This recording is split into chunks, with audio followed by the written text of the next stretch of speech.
Morning kuan mga kaboy. Update karon sa bagyo. Mga kaboy oh.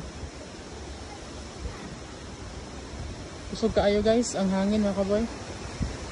Grabe. Na atong motor ato oh. Atong motor ato boy. Mga kaboy.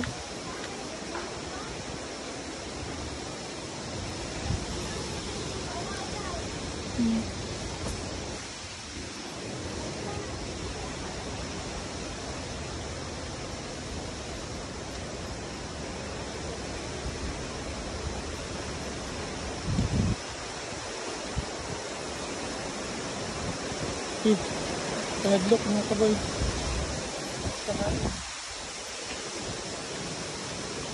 Ano guys?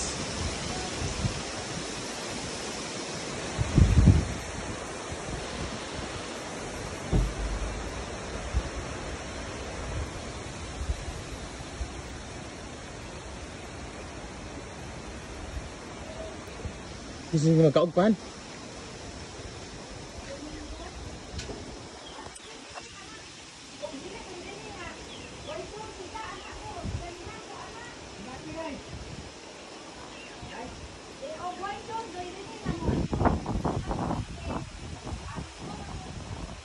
So update ni guys sa ato ang palibot nga sobra kahangin. So guys oh. Magani kawa maunsa among wifi guys. Ang wire sa among wifi wa siya kawa siya makuan. Ang wire guys oh. Saman to? Ang wire magani kay way kuan. Mulay kahoy-kahoy. So ni karon guys oh. Ang update sa ato ang usog nga ulan ug hangin.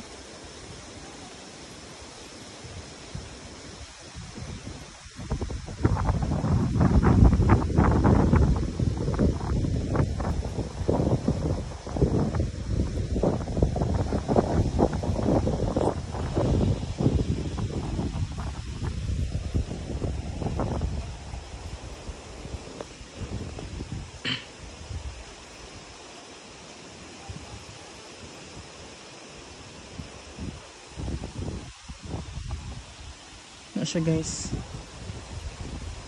Actually mga kaboy kani mong bahay sa una daghanig mga lubi.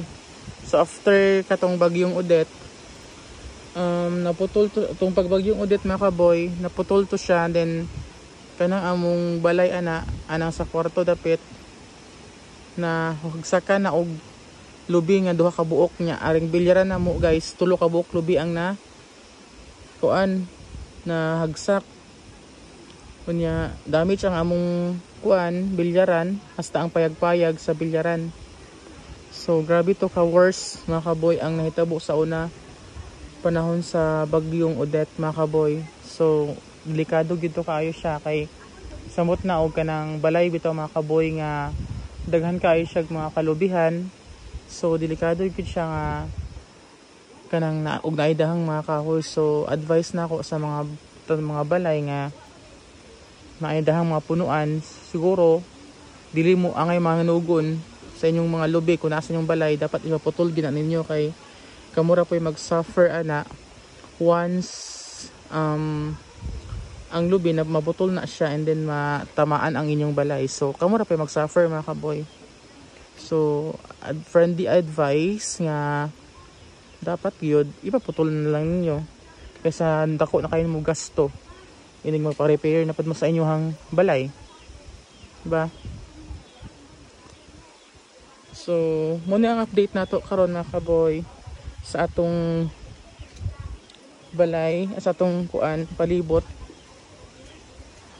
So moro to mga kaboy, thank you so much for watching this video. Please don't forget to subscribe my YouTube channel and like this video and paki-comment na lang para alam ko kung sino po kayo. And yun mga kaboy, thank you so much and God bless. Bye bye.